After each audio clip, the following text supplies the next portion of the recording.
दिखाई हैं उन्हीं से रिलेटेड एक क्वेश्चन है, लेकिन थोड़ा सा याद रखिएगा इस क्वेश्चन में मैंने थोड़ा सा ट्विस्टिंग करी है। तुम्हें बातें पता होंगी लेकिन डायरेक्ट अप्लाई नहीं कर पाओगे। तो आओ देखते हैं वो क्वेश्चंस आपके कैसे हैं और उन क्वेश्चंस को कैसे टैकल किया जाएगा। चलो इधर देखो, पहला क्वेश्चन मैं हमेशा कहता हूं कि पहले क्वेश्चन को आप बहुत ध्यान से पढ़ो, बहुत ज्यादा ध्यान से। एक घनाभ की बीमाएं 1:2:3 के अनुपात में है यदि संपूर्ण पृष्ठीय क्षेत्रफल 88 मीटर स्क्वायर 88 वर्ग मीटर हो तब घनाभ का आयतन ज्ञात कीजिए। ठीक है, क्वेश्चन समझ में आया कि नहीं? कुछ बच्चों को क्वेश्चन नहीं समझ में, हम समझ रहे हैं कि घनाभ की बीमाएं 1:2:3 के अनुपात में है। भैया इसका क्या मतलब हुआ? इसका मतलब ये हुआ बच्चे कि ये बताओ कि घनाभ में कितनी भुजाएं होती हैं? 3 भुजाएं होती हैं। कौन कौन सी? एक लंबाई होती है, एक चौड़ाई होती है और एक ऊंचाई होती है। तो लंबाई, चौड़ाई और ऊंचाई का जो अनुपात है वो 1:2:3 का अनुपात है। इसका मतलब ये हो गया कि अगर मैं, सुनो बहुत ध्यान से, अगर मैं अनुपात मान लू इनका, अगर मैं इनका अनुपात क्या करूं बच्चे? मान लो कितना? 1x और कितना? 2x और कितना? 3x। कोई दिक्कत? तो एक का हो गया 1x, 2x और 3x। 1x लिखा नहीं जाता, इसको x ही बोल देते, कोई दिक्कत नहीं है। अब ये क्या है? संपूर्ण पृष्ठीय क्षेत्रफल कितना है? 88 है। तो ये बताओ संपूर्ण पृष्ठीय क्षेत्रफल कितना होता है? 2 ब्रैकेट में LB, L इंटू बी यानी x इंटू 2x प्लस, अरे ये L है, ये B है, ये H है, यही तो। उसके बाद प्लस B इंटू H यानी 2x इंटू 3x प्लस, और बोलो बच्चा आगे बोलो, plus 3x into x, 3x into x। बंद कर दो। ये किसके बराबर है बच्चे? 88 के। क्या इतनी बात समझ में है बच्चे को? तुमने कुछ नहीं किया, तुमने केवल वही काम किया जो ये तुमसे कह रहा था। बात समझ में आई? पक्का? चलिए अलजेब्रा थोड़ी सी सॉल्व करते हैं, थोड़ी सी अलजेब्रा सॉल्व करते हैं। 2 को 2 ही रहने दो, बिल्कुल एक एक स्टेप। ये बताओ 2x का x में गुणा करिएगा तो 2 एकन्ने 2 और x का x के साथ x स्क्वायर। बोलो हाँ या ना? पक्का? चलो 2x का 3x के साथ, तो 2 का 3 से कितना हो जाएगा बच्चे? 6 और x का x के साथ x स्क्वायर। बोलो हाँ या ना? हाँ। प्लस यहाँ पे कुछ नहीं तो 1, तो 3 का 1 के साथ 3 और x का x के साथ x स्क्वायर बराबर कितना बच्चे? 88। देखो जो स्मार्ट बच्चे होंगे, स्मार्ट का मतलब स्मार्ट कहीं से बन के नहीं आते हैं।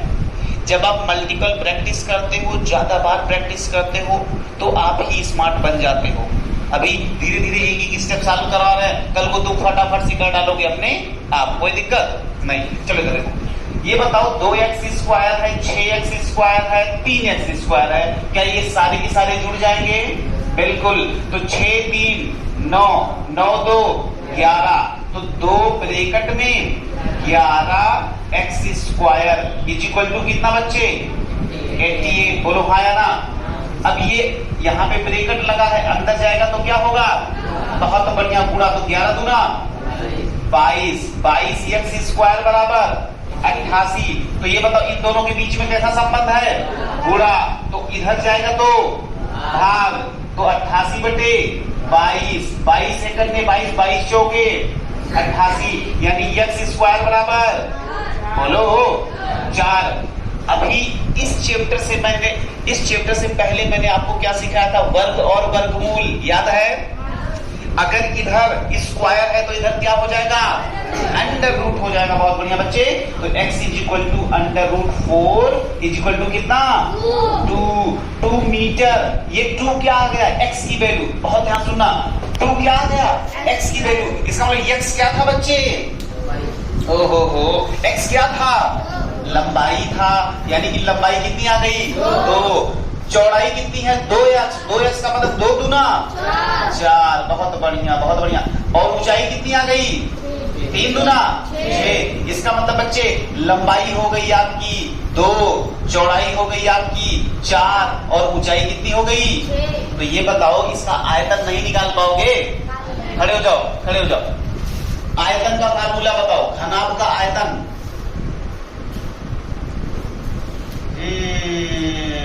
बहुत बढ़िया भैया, यही पढ़ाई हो रही है। खड़े होइए, आप खड़े होइए। घनाभ का आयतन, वाह वाह वाह वाह वाह वाह, खड़े होइए जनाब, जनाब जनाब जनाब। घनाभ का आयतन, हाँ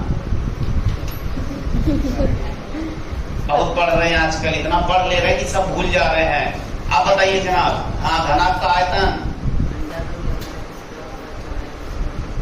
अंडर रूट में लंबाई का स्क्वायर। अब इस छोटे बच्चे पे, हाँ, घनाभ का आयतन, बहुत बढ़िया।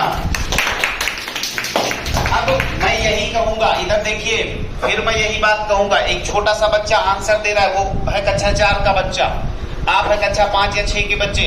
तो आप हमें ये बताइए कि वो पढ़ाई कर रहा है कि आप लोग पढ़ाई कर रहे हो?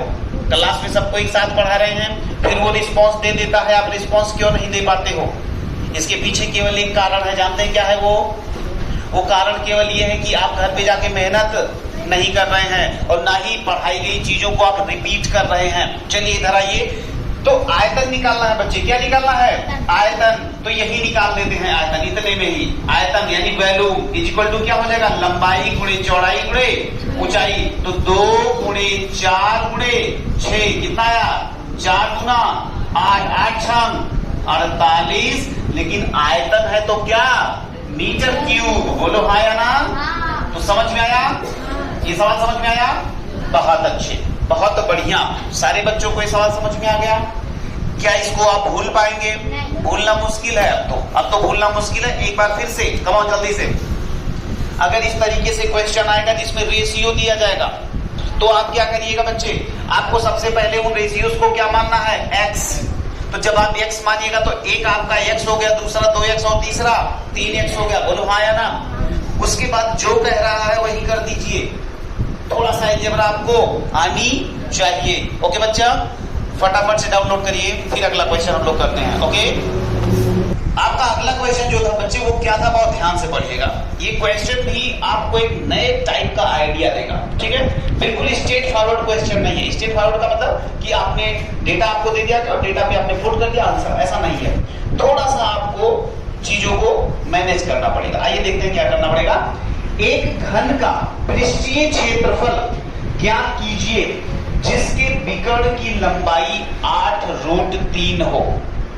पृष्ठीय क्षेत्रफल का मतलब याद रखिएगा बच्चे, total surface area. Total surface area. अगर पृष्ठीय कहता है तो ये मान के चलिएगा कि संपूर्ण पृष्ठ की वो बात कर रहा होगा। ये बताइए कि आपको दिया क्या गया है? विकर्ण की लंबाई। आपको क्या दिया गया है? विकर्ण की लंबाई दे दिया गया। अब विकर्ण की लंबाई आपको दिया गया है 8√3 और आपको निकालना क्या है? आपको निकालना है उसका संपूर्ण पृष्ठ। तो पहले तो हमें आप ये बताइए, आप उसकी एक भुजा निकालिए, क्योंकि घन है तो सबसे पहले एक भुजा निकालना पड़ेगा। तो ये बताओ कि एक भुजा में और घन के विकर्ण में कोई रिलेशन, कोई संबंध होता है? घन का विकर्ण का फार्मूला क्या होता है, हम पूछते हैं आपसे पीछे। हाँ दिव्यांशु बताइए, घन का विकर्ण का फार्मूला बताइए।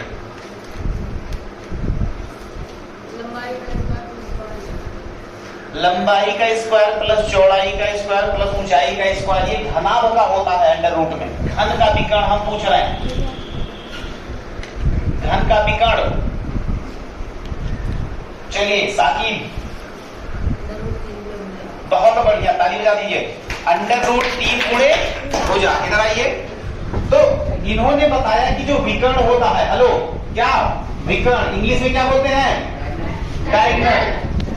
क्या बोलते हैं बच्चे? डायगोनल का फार्मूला क्या होता है? √3 इंटू एक्स या इंटू ए या गुणे भुजा। चलो ठीक है, गुणे भुजा। चलो इधर देखो, तुम्हें भुजा नहीं पता है, तुम्हें भुजा नहीं पता है, हम क्या करते हैं? भुजा ए मान लेते। क्या मान लेते हैं? ए। तो चलो ठीक है, यानी कि a√3 ये कितना दिया गया है 8√3। तो ये बताओ बच्चे a बराबर क्या होगा, इन दोनों के बीच में कैसा संबंध, गुणा, इधर जाएगा भाग, तो 8√3/√3 ये दोनों गया काम से। ये बताओ a बराबर क्या आ गया 8 मीटर। ये बताओ मेरे बच्चे कि ये 8 है क्या, ये वो भुजा है, क्या है भुजा, पक्का बातें समझ में आ रही हैं। अब ये बताओ कि अगर तुम्हें एक भुजा दे दिया जाए तो अब फिर से तुम्हारी गलतियों को खत्म करने का एक मौका तुम्हें दे रहे हैं। चलो बताओ, घन का संपूर्ण पृष्ठीय क्षेत्रफल, लंबाई 2 ब्रैकेट में लंबाई की चौड़ाई प्लस घन का संपूर्ण पृष्ठीय क्षेत्रफल, घन क्यूब 2 ब्रैकेट में लंबाई प्लस चौड़ाई ब्रैकेट में सोहिल आप बताइए, 2 ब्रैकेट में लंबाई प्लस चौड़ाई पीछे रजनीश 6 गुणे भुजा स्क्वायर, बहुत बढ़िया, इधर देखो इधर देखो इधर देखो। तो संपूर्ण पृष्ठीय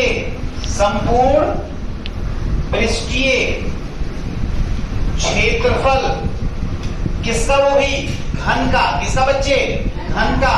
इसका मतलब स्टाइल में बोलो टीएस से, किसका, क्यूब का। क्या होता है 6a स्क्वायर, तो 6 मतलब 6, a का मतलब बच्चे 8 का स्क्वायर कितना होता है, अरे बेटा 64। चलो 6 चौके 24 और 6 छक्के 36, 36 2 38, तो इतना आएगा। कोई दिक्कत है किसी बच्चे को, कोई दिक्कत? फटाफट से एक बार फिर से देखिए, आपको विकर्ण दिया गया था तो आपने विकर्ण का फार्मूला लगाया, a√3 बराबर कितना 8√3, तो a बराबर कितना गया बच्चे 8। क्या कोई दिक्कत है?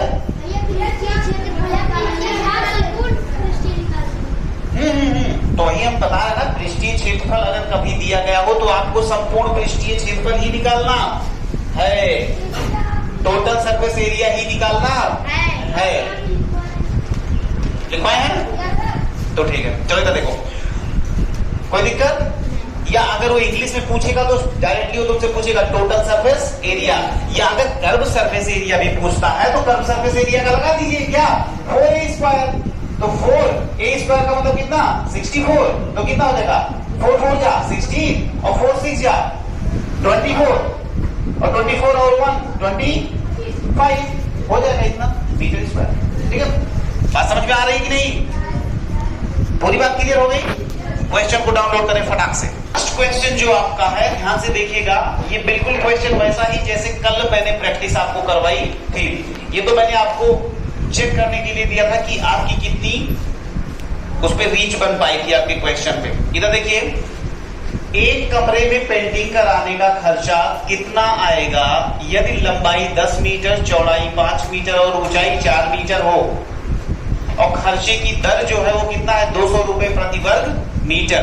तो कमरे को पेंट करवाना है, ठीक है। अब देखो, इसमें कभी कभी ऐसा होता है कि ये क्वेश्चन थोड़ा सा अधूरा टाइप का है, मैं आपको बताऊं। तो जब भी कभी कमरा पेंट करने की बात आएगी, वो स्पेशली बोलेगा कि चारों दीवारों को पेंट करवाना है कि पूरा कमरा। तो अभी जब तक उसने कुछ नहीं बोला, आप पूरे कमरे का हिसाब किताब लगाइएगा।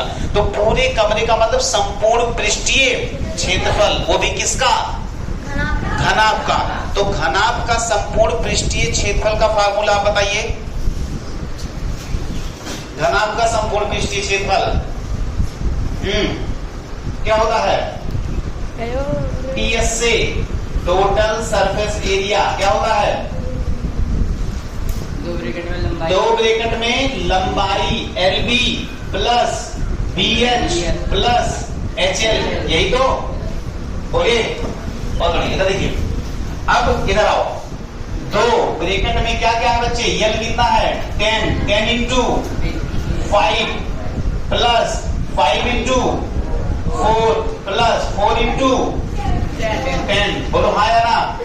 मजा तो आ रहा है पढ़ाई में, इंटरेस्ट लीजिए। चलिए, यहाँ कितना आया 50, बोलो हाँ या ना? यहाँ पे कितना आया 20, यहाँ कितना आया 40, बहुत अच्छे बच्चे, कमान जल्दी से। 50 20, 70 70 40, 110। बाहर ये क्या हो जाएगा, गुणा। 110 गुणा 220। अरे 2 शून्य शून्य, 2 एक करने 2, 2 एक करने 2, इतना तो आता है। इतना क्या हो जाएगा, मीटर स्क्वायर। 1 मीटर स्क्वायर का खर्चा कितना बच्चे, 200 रुपए। तो इतने का कितना हो जाएगा, 200 से क्या करते हैं, गुणा। तो 22 गुना 44। 1 2 3 0, 1 2 3 0, कितना आया, 44,000 रुपए। बहुत खर्चा है भाई, इतना खर्चा तो नहीं आना चाहिए था एक कमरे को पेंट करवाने का। लेकिन कोई प्रोफेशनल पेंटर रहेगा तो ले लेगा तुमसे। समझ में आ रही बात? हाँ, तो ये क्वेश्चन समझ में आया? हेलो बच्चे, समझ में आया? पक्का बताओ। ये सारी चीजें आपकी नोट्स में जानी चाहिए, और कहीं ना समझ में आए फिर से YouTube पे जाओ। इसीलिए तो तुम्हारे लिए वीडियो शूट करवा देते हैं। बात समझ में आ रही है? हाँ, और जान लीजिएगा शूटिंग उसकी भी होगी जब मारपीट होगी, पहले बताते रहे। अभी तो मारपीट की शूटिंग नहीं हो रही ना, उसकी भी शूटिंग करवाएंगे। हाँ, तो ये पूरा क्वेश्चन आप बिल्कुल क्लियर करिए। अब उसके बाद डाउट सेशन होगा, जिस बच्चे को कोई भी दिक्कत है वो पूछेगा। ओके, यूट्यूब पे किसी को दिक्कत है तो कमेंट करेगा। ओके, चलो।